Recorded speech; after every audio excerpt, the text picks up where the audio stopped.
Chapter 8. Age is not an issue. Removing the mask and washing his hands with water, Fan Xian began to record the features that this corpse displayed, then analyzed the diseases that he might have gotten, recording them in detail on top of a large black leather notebook provided by teacher Fei Jie.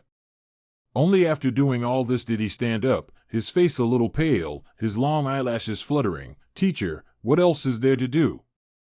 Fei Jie looked at him and frowned, not having thought that the little guy would actually be bold to such an extent. Without waiting for him to open his mouth to speak, Fan Xian finally failed to hold back his nausea and ran underneath the ground mound, letting out a wow sound, and began to desperately vomit, waiting until the annoyance was slightly gone before he stood back up. Fei Jie's eyes fluttered over a trace of tenderness, thinking to himself that he would be too cruel to let a 4-year-old child come into contact with the most horrifying things in his life. Would he not be too cruel? It wasn't until he saw Fan Xian throw up that Fei Jie suddenly realized that it was only at this time that Fan Xian was truly like a small child, not like there was another soul hiding inside at all times. Never mind, let's have a visualization first and talk about it next time. Fei Jie's words hadn't completely fallen when he heard Fan Xian's clear, childish voice say, "It's a pity that Tanyu Harbor is a small city, and too few people have died, or else we could have found a fresh corpse."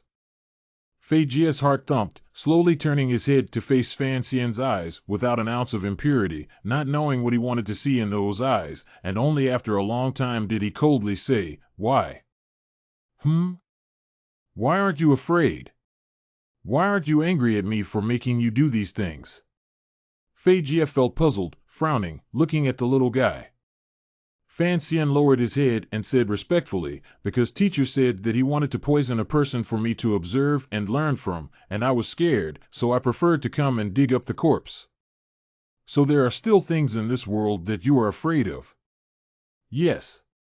Fan Xian looked at him pitifully. Xiao Xian is only 4.5 years old. Being young is no excuse. Fei Suo nodded, then shook his head again. "Although you are young and perhaps don't understand some things, you must know that the bastard child of a noble like you may face many conspiracies and injuries inside the years to come, and sometimes this kind of cheap sympathy is often the sharpest weapon to kill yourself."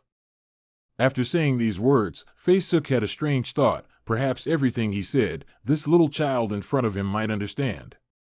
At this very moment, the morning light suddenly reflected into the eyes of Fan Xian, who had half raised his head, reflecting a very marvelous luster. Fei Jie's heart trembled slightly, feeling that this pair of eyes of the little boy was very demonic. He didn't know how many people he had killed with poison in his life. Back then, during the late Emperor's Northern Expedition battle, the venom he had configured had killed tens of thousands of soldiers of the Northern Wei Kingdom. If you wanted to talk about his sins, he was the one who was destined to go to hell, but why was it that he couldn't help but be scared when he looked at the cute little guy in front of him? Reorganizing the unnamed grave that had been dug up, an old and a young eccentric master and disciple began to follow where the light of the sky came from to the east, and along the way, Fei Jie suddenly asked, "You should be very curious." Fan Xian mumbled through his nose, a hint of shyness caught in his sweet smile. "Teacher is very attentive to me." Fei Jie didn't even expect the little child to answer, and said with a bitter smile, "To be able to laugh at this time, one really doubts your nerves and your brain's maturity level. Laughing is better than crying." "That's true." Fei Jie's gaze cast to the city walls that could be seen faintly in the distance. Frowning, he said, "Your father's family fortune in Kyoto is huge, and there are many people who will be competing with you for it in the future, so you must become stronger and learn more." Fan Xian did not say anything, but in his heart, he was calculating. He had always heard that his father, Earl Sinan, was trusted by His Majesty the Emperor, so he did not send out to places, but stayed inside Kyoto. The year before last, there was political turmoil in Kyoto, and I don't know how many princes and nobles died in that coup, but in the end, His Majesty firmly took control of the situation and blood-washed countless princes and nobles' houses. And his own father, although he was also a nobleman, marvelously maintained His Majesty's trust in him, and this official instead became more and more powerful. However, Fan Xian was still unable to comprehend what kind of family fortune would have gotten him killed, and would have caused his own father to invite one of the most feared members of Kyoto's supervisory court to act as his teacher. I understand that in the future, there will definitely be people who will want to kill me, so the reason why my teacher taught me to use poison was actually because he was afraid that I would be poisoned to death.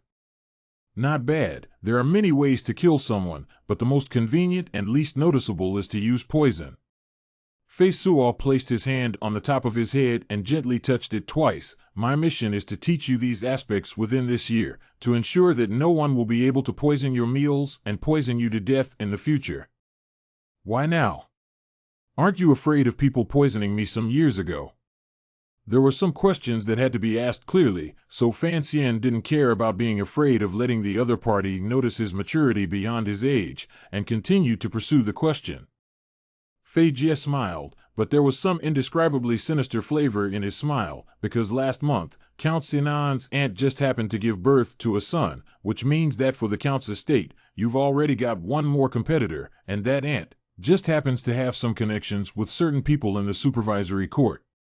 Your father is worried that something will happen on your side, and it's not convenient to send someone to protect you for a long time, because that would instead make it easy for you to surface prematurely, so that's why he arranged for me to come and teach you. Fan Xian noticed that Fei Jie used two titles, Earl Sinan and Father. I am a bastard. Fan Xian smiled sweetly. According to the laws of this country, one should not be eligible to inherit their father's title. Auntie shouldn't be too worried about me. In this world, what can be said?